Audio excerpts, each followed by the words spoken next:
इस वक्त की बड़ी खबर के साथ मोदी सरकार की दूसरी पारी में पहले मंत्रिमंडल विस्तार को लेकर सस्पेंस धीरे धीरे खत्म हो रहा है। चेहरे अब साफ नजर आने लगे हैं। सिर्फ 5 घंटे का इंतजार और फिर होना है शपथ ग्रहण समारोह।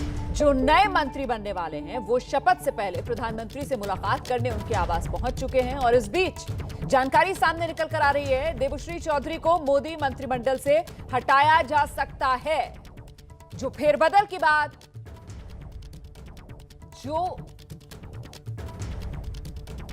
जो फेरबदल की बात कही जा रही है मोदी मंत्रिमंडल में, उसी से जुड़ी हुई ये बड़ी खबर। देबश्री चौधरी को मोदी मंत्रिमंडल से हटाया जा सकता है। अपडेट के लिए सीधे आपको लेकर चलते हैं। नीरज पांडे हमारे साथ मौजूद है। नीरज, क्या जानकारी? जी बिल्कुल, मैं आपको बता दूं कि एक जानकारी आ रही है पश्चिम बंगाल से, उत्तर बंगाल से सांसद हैं देबश्री चौधरी, जो इस समय आवाज नहीं आ रही है, कुछ तकनीकी दिक्कत है। मैं दोबारा आपके पास आऊंगी। इस वक्त की बड़ी खबर, देबश्री चौधरी को मोदी मंत्रिमंडल से हटाया जा सकता है। इस वक्त प्रधानमंत्री आवास पर जो नए संभावित चेहरे मोदी मंत्रिमंडल में शामिल होने हैं, उनके साथ प्रधानमंत्री नरेंद्र मोदी की बैठक चल रही है। प्रधानमंत्री नरेंद्र मोदी उनसे संवाद कर रहे हैं और पश्चिम बंगाल के रायगंज से सांसद देबश्री चौधरी को लेकर यह बड़ी खबर आ रही है कि उनकी छुट्टी मंत्रिमंडल से हो सकती है। इसके पीछे की वजह जानने के लिए आपको लेकर चलते हैं नीरज पांडे जी। देबश्री चौधरी की छुट्टी को लेकर जो खबर आ रही है मंत्रिमंडल से, उसके बारे में और क्या अपडेट है?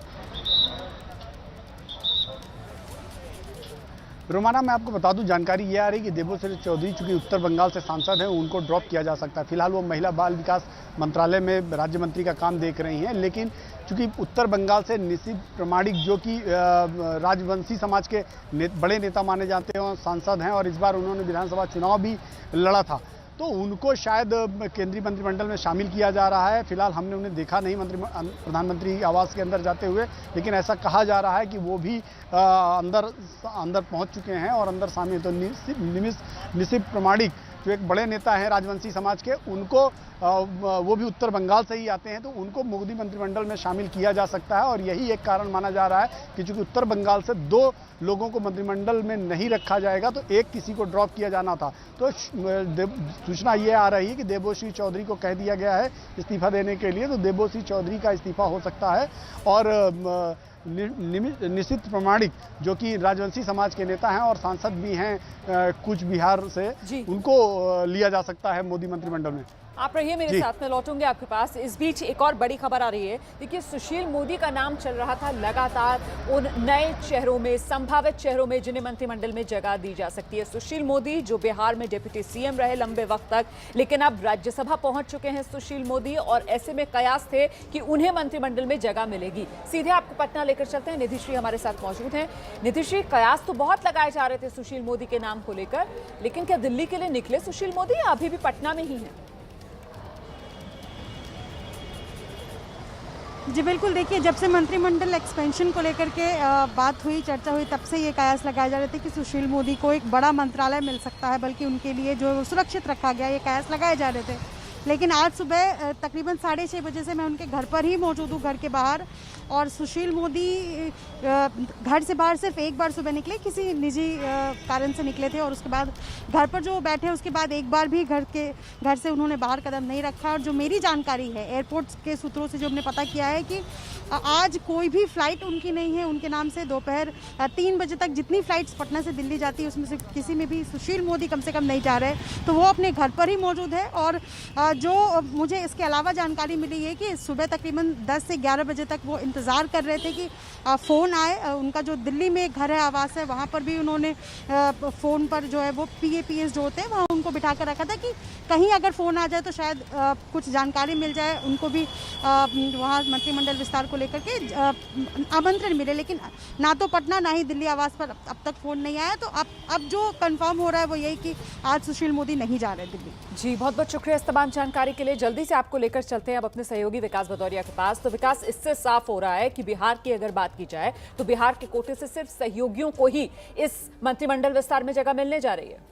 जी हाँ, देखिए, बिल्कुल सहयोगियों को जगह मिलने जा रही है, लेकिन ये नहीं कहा जा सकता बिहार के कुछ और इलाके के भी मंत्री आ सकते हैं। लेकिन इस वक्त एक बड़ी खबर आ रही है। बड़ी खबर ये है रोमाना की केंद्रीय मानव संसाधन मंत्री रमेश पोखरियाल निशंक ने अपने पद से प्रधानमंत्री को स्वास्थ्य कारणों से इस्तीफा भेज दिया है। 3 पेज की उन्होंने चिट्ठी लिखी है प्रधानमंत्री को और इस चिट्ठी में उन्होंने अपने पिछले कार्यकाल के 2 साल के कार्यकाल के तमाम उपलब्धियों को गिनाते हुए अपने स्वास्थ्य का हवाला दिया है। आपको पता है कि कोरोना के बाद मानव संसाधन मंत्री रमेश पोखरियाल निशंक की तबीयत खराब हुई थी और अभी जब 12वीं के बोर्ड के इम्तिहान और रिजल्ट्स को लेकर बैठक होने वाली थी, उससे एक रात पहले उनकी तबीयत बहुत ख़राब हुई और उनको तकरीबन 15 दिन तक आईसीयू में रहना पड़ा था।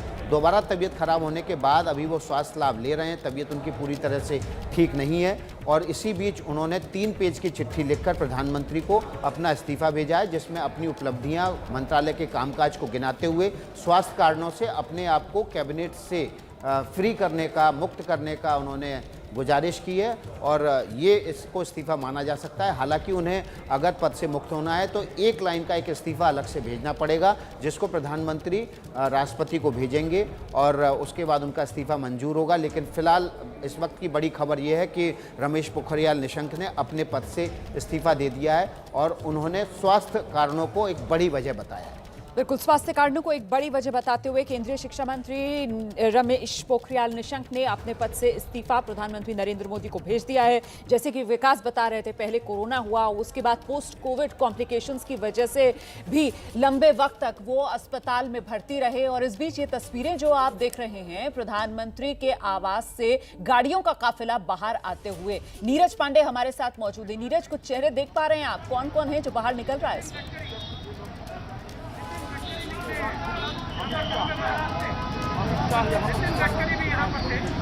नीरज, आपको मेरी आवाज मिल रही है? हम नीरज से संपर्क करने की कोशिश करेंगे। इस बीच ये सीधी तस्वीरें प्रधानमंत्री आवास से आप देख रहे हैं। प्रधानमंत्री आवास, जहां पर गृह मंत्री मौजूद थे, रक्षा मंत्री मौजूद थे और सबकी मौजूदगी के साथ वो नए संभावित चेहरे जिन्हें मंत्रिमंडल में शामिल होना है, आज शाम 6 बजे उनके साथ प्रधानमंत्री नरेंद्र मोदी का संवाद चल रहा था और अब ये गाड़ियों का काफिला पीएम आवास से बाहर आते हुए एक बार फिर से आपको लेकर चलते हैं। नीरज पांडे, मेरी अगर आवाज आ रही है आपको, कौन कौन निकला है अभी तक प्रधानमंत्री आवास से बाहर? बता दूं कि इस समय प्रधानमंत्री आवास से लोगों के निकलने का सिलसिला शुरू हो चुका है। आरसीपी सिंह निकल चुके हैं, नारायण राणे निकल चुके हैं, पशुपति पारस निकल चुके हैं। प्रधानमंत्री आवास ये 3 नेता जो मंत्रिमंडल में शामिल होने वाले हैं, ये तीनों लोग निकल चुके हैं। इसके अलावा नितिन गडकरी जो कट्टी, यहाँ नितिन गडकरी के जो सीनियर लीडर हैं वो भी प्रधानमंत्री आवास पर मौजूद थे, वो भी फिलहाल प्रधानमंत्री आवास से निकल चुके हैं। प्रधानमंत्री आवास जो इस समय चर्चा का केंद्र बना हुआ है और लगातार जो जिन लोगों को मंत्रिमंडल में शामिल किया जाना है, प्रधानमंत्री जी के साथ इंटरेक्शन उनका चल रहा था, उनमें से लोगों का निकलने का सिलसिला शुरू हो चुका है। 3 महत्वपूर्ण नेता जो मंत्रिमंडल में शामिल किए जाने हैं वो निकल चुके हैं। मैं आपको सीधी तस्वीरें जो आप देख रहे हैं प्रधानमंत्री आवास से, उसमें ये साफ हो चुका है कि प्रधानमंत्री आवास से इस समय नारायण राणे, पशुपति पारस और आरसीपी सिंह, ये 3 लोग फिलहाल प्रधानमंत्री आवास से बाहर जा चुके हैं। तो ये बड़ी जानकारी नीरज पांडे दे रहे हैं कि अभी जो आरसीपी सिंह है, नारायण राणे हैं, नितिन गडकरी हैं, ये प्रधानमंत्री आवास से बाहर निकल चुके हैं। ये गाड़ियों का काफिला आपके सामने पीएम आवास से बाहर निकलते हुए, इसमें आरसीपी सिंह, नारायण राणे, ये वो नाम है जिन्हें आज शाम शपथ दिलाई जाएगी मंत्रिमंडल विस्तार में। ये तस्वीरें आप देख रहे हैं। विकास भदौरिया लगातार हमारे साथ बने हुए हैं। विकास, संवाद प्रधानमंत्री नरेंद्र मोदी कर रहे थे उन नए चेहरों के साथ जिन्हें शाम में शपथ दिलाई जाएगी और अब संवाद खत्म, अब शायद बाहर निकलने का सिलसिला शुरू हो गया है। जी हाँ, बिल्कुल, संवाद खत्म हो चुका है। प्रधानमंत्री ने इन सभी चेहरों को बता दिया है कि शाम को वो मंत्री पद की शपथ लेंगे। कुछ लोगों का इसमें प्रमोशन भी होगा और बड़ी बातें ये हैं कि इस बैठक के दौरान प्रधानमंत्री के तमाम जो बड़े वरिष्ठ साथी थे वो भी मौजूद थे। राजनाथ सिंह मौजूद थे, अमित शाह मौजूद थे, इसके अलावा नितिन गडकरी वहाँ पर मौजूद थे, जेपी नड्डा वहाँ पर मौजूद थे और इसके अलावा जो जिन मंत्रियों को शपथ लेनी है, नारायण राणे वहाँ थे, भूपेंद्र यादव बीजेपी के महासचिव थे, इसके अलावा ज्योतिरादित्य सिंधिया थे, पशुपतिनाथ पारस थे, अनुप्रिया पटेल, इन सभी वो चेहरे हैं जिनकी हम चर्चा पिछले कुछ दिनों से कर रहे हैं। ये जो संवाद प्रधानमंत्री के साथ हुआ होगा इन नए संभावित चेहरों का, जिसमें मोदी मंत्रिमंडल के पुराने बड़े कद्दावर मंत्री भी मौजूद हैं, सीनियर मंत्री अमित शाह, राजनाथ सिंह, नितिन गडकरी, ये लोग भी मौजूद थे। तो ऐसे में क्या इनफॉर्मली ये भी जानकारी दी गई होगी इन नए शपथ लेने वाले मंत्रियों को कि उन्हें क्या क्या जिम्मेदारी दी जा सकती है, क्या पोर्टफोलियो जो उनको दिया जाएगा? जी देखिए, ये प्रधानमंत्री का विशेषाधिकार होता है। मंत्रियों को सिर्फ ये बताया जाता है कि उनको आज शाम को मंत्री पद की शपथ लेनी है। वे कैबिनेट मंत्री होंगे, राज्य मंत्री होंगे, ज़्यादा से ज़्यादा ये जानकारी होती है। लेकिन उनको कौन सा मंत्रालय मिलेगा, ये प्रधानमंत्री राष्ट्रपति के ज़रिए उनको सूचित करते हैं और राष्ट्रपति भवन से इसकी बाकायदा एक सूचना जाहिर होती है, सूचना उनको भेजी जाती है। और उससे पहले इन मंत्रियों को भी पता नहीं होता कि उनको आखिर कौन सी जिम्मेदारी दी जा रही है। हाँ, कुछ वरिष्ठ साथी जो प्रधानमंत्री के होते हैं वो ज़रूर उनको जानकारी होती है कि कौन सा मंत्रालय उनको दिया जा रहा है, जिसको हम टॉप 4 मंत्रालय कहते हैं, CCS कहते हैं। तो CCS में अगर कोई फेरबदल होता है तब फिर उन मंत्रियों को जानकारी होती है कि उनको गृह मंत्रालय दिया जा रहा है, विदेश मंत्रालय, रक्षा मंत्रालय या वित्त मंत्रालय। बाकी मंत्रियों को सिर्फ जब पोर्टफोलियो जारी होते हैं तभी जानकारी मिलती है कि वे किस मंत्रालय के मंत्री होंगे। आइए जरा दर्शकों को जल्दी से अब बिहार लेकर चलते हैं। प्रकाश कुमार इस वक्त हमारे साथ मौजूद है। प्रकाश, जो सबसे पहले प्रधानमंत्री के आवास से संवाद करके बाहर निकलने वाले संभावित नए मंत्री हैं, उसमें RCP सिंह देखे गए हैं, पशुपति पारस देखे गए हैं। सवाल ये कि क्या JDU का मंत्रिमंडल में शामिल होने का फॉर्मूला अब वो खुलकर सामने आ गया है क्या? मतलब करीब 5 घंटे ही बाकी रह गए शपथ ग्रहण। रोमाना, कोई फार्मूला ही नहीं, क्योंकि RCP सिंह खुद बन रहे हैं, अपने मंत्री पद का शपथ ले रहे हैं और मुख्यमंत्री नीतीश कुमार कुछ ही देर बाद आने वाले हैं हवाई सर्वेक्षण करके। आप एक चीज़ महसूस कर रही होंगी, सब कोई देख रहा हो कि JDU में कहीं खुशी नहीं है। JDU के नेता कहीं जो होता है उत्साह, वो उत्साह नहीं दिख रहा है। चाहे वो मुख्यमंत्री के बॉडी लैंग्वेज में आप देखें या फिर यहाँ के नेताओं में देखें। हाँ, वो सांसद जरूर टकटकी निगाह से देख रहे थे कि अगर कहीं उन्हें राज्य मंत्री का भी दर्जा मिल जाता है, राज्य मंत्री का भी पद मिल जाता है। वो सांसद थे, लेकिन वो भी निराश और मायूस नज़र आ रहे हैं। कुछ ऐसे सांसदों से मेरी बात हुई है जिनसे मैंने पूछा कि आप लोगों का नाम आ रहा था, अब क्या हुआ? तो उनका कहना था कि इस बार शायद सिर्फ कैबिनेट मंत्री बन रहे हैं, आगे हो सकता है कि राज्य मंत्री अगर बारी आएगी तो हो सकता है कि उनकी बारी आ जाए, पर ये कब होगा ये पता नहीं। रोमाना, मैं फिर वही बात कह रहा हूँ, उत्साह बिल्कुल नहीं दिख रहा है। ऐसा लग रहा है कि बिल्कुल नीतीश कुमार जो पहले जिस तरीके से आपने देखा होगा बॉडी लैंग्वेज 2019 में उन्होंने ऐलान किया था शपथ ग्रहण से ठीक 1 घंटे पहले कि उनके कोई भी मंत्री शामिल नहीं होंगे, कोई भी सांसद मंत्री नहीं बनेंगे, तो उस समय जो उत्साह था और जो कॉन्फिडेंस दिख रहा था वो इसमें नहीं दिख रहा है। उनके बयानों में भी साफ दिख रहा है कि RCP सिंह ही सब कुछ तय करेंगे जी। तो ये जो कमी दिख रही है ये बता रहा है कि नीतीश कुमार अब वो नीतीश कुमार नहीं रहे जिनके बारे में लोग कहा करते थे कि वो जो कहते हैं वो करते हैं। तो चलिए RCP सिंह के घर के बाहर ही अंकित गुप्ता मौजूद है। अंकित गुप्ता के पास में लेकर चलूं आपको, उससे पहले एक और बड़ी खबर। देखिए, लगातार हलचल तेज है और खबरें आने का सिलसिला जारी है। इस बीच बड़ी खबर ये मिल रही है कि संतोष गंगवार केंद्रीय मंत्री, उन्होंने भी मंत्रिमंडल से इस्तीफा दे दिया है। केंद्रीय मंत्री संतोष गंगवार ने इस्तीफा दिया है। उत्तर प्रदेश से आते हैं संतोष गंगवार और उनका भी अब केंद्रीय मंत्रिमंडल से इस्तीफा। तो ये बड़ा फेरबदल, मतलब संतोष गंगवार को संगठन में भेजा जाएगा और ऐसे में उत्तर प्रदेश के कोटे से एक और मंत्री के आने का रास्ता यहां पर खुलता हुआ बनता हुआ नजर आ रहा है। अपडेट के लिए सीधे आपको लेकर चलते हैं नीरज पांडे के पास। नीरज, संतोष गंगवार का भी इस्तीफा। की ऐसी सूचना आ रही है रोमाना की संतोष गंगवार ने भी अपना इस्तीफा भेज दिया है। फिलहाल ये आधिकारिक जानकारी नहीं है, लेकिन ऐसी जानकारी आ रही कि संतोष गंगवार भी जो उम्र का हवाला देते हैं, वो उम्र हो चुकी उनकी 70 के पार हो चुकी है, तो उम्र की वजह से उन्होंने अपने स्वास्थ्य कारणों का हवाला देते हुए अपना इस्तीफा भेजा है। फिलहाल उसकी आधिकारिक पुष्टि नहीं की गई है। आधिकारिक तौर पर थोड़ी देर में पता चल जाएगा, लेकिन ऐसी जानकारी आ रही है कि संतोष गंगवार ने भी अपने स्वास्थ्य कारणों का और उम्र का हवाला देते हुए केंद्रीय मंत्रिमंडल से इस्तीफा दे दिया है। यदि ऐसा होता है तो जैसा पहले ही कहा गया है कि 10 से 12 लोग इस मंत्रिमंडल से हटाए जा सकते हैं, उसमें अब तक 3 ऐसे नाम हैं जो सामने आ चुके हैं, जिसमें रमेश पोखरियाल निशंक, देबोश्री चौधरी और संतोष गंगवार, ये 3 ऐसे नाम हैं जो इस्तीफा दे सकते हैं। और आपको बता दूं, रक्षा मंत्री राजनाथ सिंह भी प्रधानमंत्री आवास से निकल गए हैं और अब गृह मंत्री अमित शाह की गाड़ी भी दिखाई पड़ रही है प्रधानमंत्री आवास से निकलते हुए। ये सीधी तस्वीरें आप देखिए कि गृह मंत्री अमित शाह जो उनकी गाड़ी ये अभी जा रही है प्रधानमंत्री आवास से। तो प्रधानमंत्री आवास से सभी लोगों के निकलने का सिलसिला शुरू हो चुका है। पहले नितिन गडकरी निकले, उसके अलावा 3 जो मंत्री शामिल हो सकते हैं, आरसीपी सिंह, पशुपति पारस और नारायण राणे, वो निकले। और उसके बाद अब रक्षा मंत्री, और रक्षा मंत्री के बाद और ये देखिए ज्योतिरादित्य सिंधिया की गाड़ी, ज्योतिरादित्य सिंधिया भी निकल चुके हैं यहाँ से। मनसुख मांडविया दिखाई पड़ रहे हैं, मनसुख मांडविया भी यहाँ से निकलते हुए दिखाई पड़ रहे हैं। मनसुख मांडविया दिखाई पड़ रहे हैं सीधे तौर। मनसुख मांडविया जो कि अभी एमओएस इंडिपेंडेंट चार्ज है शिपिंग का, उनको भी बुलाया गया था प्रधानमंत्री आवास पे। इससे साफ हो गया है कि प्रधानमंत्री आवास पे उनको भी बुलाया गया, तो इससे साफ है कि शायद उनको भी प्रमोशन दिया जाएगा, चूंकि दलित चेहरा है गुजरात का और गुजरात में चुनाव है। मनसुख मांडविया की अच्छी खासी दलितों में पकड़, तो माना यह जा रहा है कि उन्हें भी शामिल किया जा सकता है। इसके अलावा लगातार लोगों के निकलने का सिलसिला जारी है। रोमाना ये गाड़ियों का काफिला आप देख रहे हैं, एक के बाद एक लगातार लोग निकल रहे हैं। अनुराग ठाकुर की गाड़ी दिखाई पड़ रही है, अनुराग ठाकुर यहाँ से निकल रहे हैं। और ये अब पीछे गाड़ी आप देखिए, जी किशन रेड्डी निकल रहे हैं, उनकी गाड़ी सामने जा रही है। ये तेलंगाना से आते हैं और इससे साफ है कि शायद उनको भी प्रमोशन दिया जा सकता है। लगातार लोगों के निकलने का सिलसिला जारी है, लगातार गाड़ियाँ निकल रही हैं और अब एक के बाद एक निकल रहे हैं लोग। मैं आपको ये सीधी तस्वीरें दिखा दूं रोमाना जी। देखिए,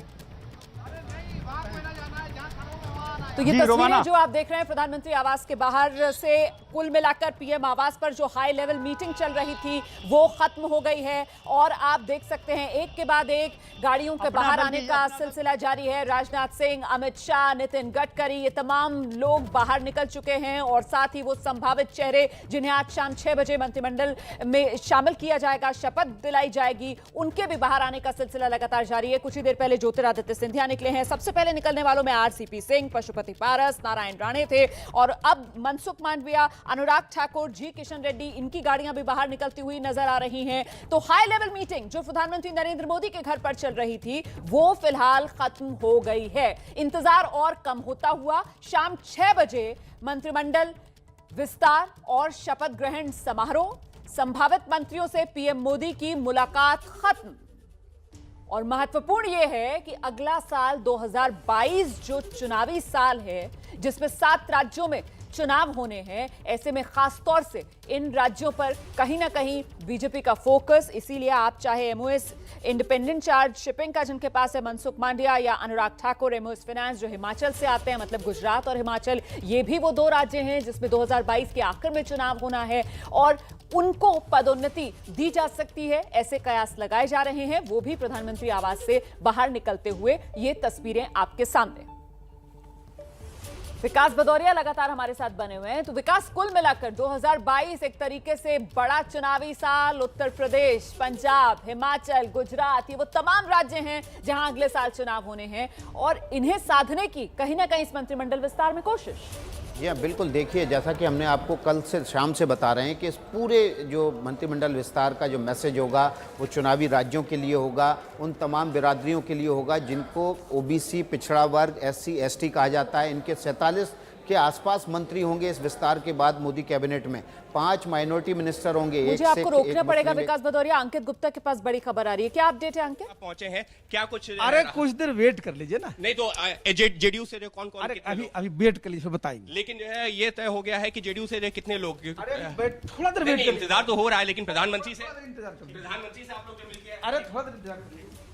तो फिलहाल आरसीपी सिंह पहुंच गए प्रधानमंत्री से बैठक के बाद अपने घर पे। उनका ये कहना है कि कुछ देर इंतजार कर लीजिए, इंतजार के बाद में तो सब कुछ पता चल जाएगा। लेकिन अभी ज्यादा कुछ बोल नहीं रहे हैं। लेकिन आरसीपी सिंह प्रधानमंत्री से बैठक के बाद में एबीपी न्यूज के कैमरे पर, और एबीपी न्यूज ने जब सवाल पूछा कि क्या कुछ रहा है, जेडीयू की तरफ से कितने लोग शामिल हो रहे हैं, तो कहा गया कि अभी फिलहाल आप थोड़ा सा इंतजार करिए, इंतजार के बाद में जानकारी निकल के सामने आ जाएगी। लेकिन जेडीयू की तरफ से आरसीपी सिंह वो चेहरा है जो कि मंत्रिमंडल में शामिल हो रहे हैं। उसके अलावा क्या और भी लोग हैं या नहीं है, उस पर अभी तक पत्ते नहीं खोल रहे हैं। और समझा भी जा सकता है ये प्रधानमंत्री कार्यालय का एक प्रोरोगेटिव होता है, लिहाजा उसका इंतजार करने को कहा जा रहा है। और वैसे भी अब कैबिनेट मंत्री का अगर जो है उनको दर्जा मिलेगा तो वो कैबिनेट का हिस्सा होंगे, लिहाजा प्रधानमंत्री के एक प्रोरोगेटिव के ऊपर उनको जो छोड़ा जा रहा है और ये कहा जा रहा है कि प्रधानमंत्री कार्यालय की तरफ से जानकारी मिल जाएगी, आप लोगों को थोड़ा इंतजार करना चाहिए। लेकिन एबीपी न्यूज के कैमरे पर प्रधानमंत्री आवास से निकलने के बाद में जेडीयू के राष्ट्रीय अध्यक्ष आरसीपी सिंह ने कहा कि हमको इंतजार करना चाहिए थोड़ा सा और आपके सामने जानकारी सारी आ जाएगी। तो फिलहाल अब वो चेहरे जो प्रधानमंत्री आवास में बैठक के दौरान मौजूद थे, अब वो अपने अपने निवास स्थानों पर पहुंचने लगे हैं। और यहां यह भी साफ कर देना जरूरी है कि ये वो सभी चेहरे जो प्रधानमंत्री आवास पर मौजूद थे, ये वो चेहरे हैं जो अपना RT-PCR टेस्ट करवा चुके हैं। और RT-PCR टेस्ट का मैं जिक्र इस वजह से कर रहा हूं क्योंकि जब राष्ट्रपति भवन में शाम को शपथ ग्रहण के लिए पहुंचेंगे तो वहां पर यह मैंडेटरी होगा, उसकी तैयारियां की गई हैं, दरबार हॉल में तैयारी की गई है। और अब से कुछ ही देर में वो लिस्ट भी सामने आ सकती है जिन लोगों को मंत्रिमंडल में शपथ के लिए बुलाया जा रहा है। एक और अपडेट देना चाहूंगा और वो ये अपडेट ये है कि जिन मंत्रियों का इस्तीफा लिया जा रहा है उनको ये बोल दिया गया है कि आप अपना इस्तीफा दे सकते हैं। और इसी वजह से जो पिछले 10-15 मिनट के दौरान कुछ नाम सामने आए हैं, ये नाम सामने आने शुरू हुए हैं और उम्मीद की जा रही है अगले आधे से 1 घंटे के अंदर कई और ऐसे नाम सामने आ सकते हैं। तो फिलहाल RCP सिंह के घर से यही खबर कि इंतजार करने को कहा जा रहा है, लेकिन प्रधानमंत्री की बैठक के बाद पहुंच चुके हैं अपने घर। बहुत बहुत शुक्रिया अंकित गुप्ता। नजर बनाए रखिए RCP सिंह के घर के बाहर से अंकित गुप्ता की रिपोर्ट आपने देखी। अंकित ने बहुत चाहा कि RCP सिंह कुछ पत्ते खोल दें, कोई जानकारी दे दें, लेकिन लगातार वो एक ही बात कहते रहे, इंतजार कीजिए। और इस बीच मंत्रिमंडल से कौन कौन हो सकता है बाहर, जो खबरें सामने निकल कर आ रही है। देखिए, थावरचंद गहलोत, इनको तो कर्नाटक का राज्यपाल बना दिया गया है। इसके अलावा रमेश पोखरियाल के इस्तीफे की खबर सामने आई है, संतोष गंगवार के इस्तीफे की खबर सामने आई है और देबश्री चौधरी के भी इस्तीफे की खबर सामने आई है। रमेश पोखरियाल, संतोष गंगवार, इन्होंने सेहत को वजह बताते हुए खुद को मंत्री पद की जिम्मेदारी से मुक्त करने की बात कही है। और देबश्री चौधरी को लेकर यह कहा जा रहा है कि इन्हें संगठन में जिम्मेदारी दी जा सकती है। कुल मिलाकर इंतजार करना होगा शाम 6 बजे शपथ ग्रहण समारोह। बड़ी कवरेज लगातार जारी।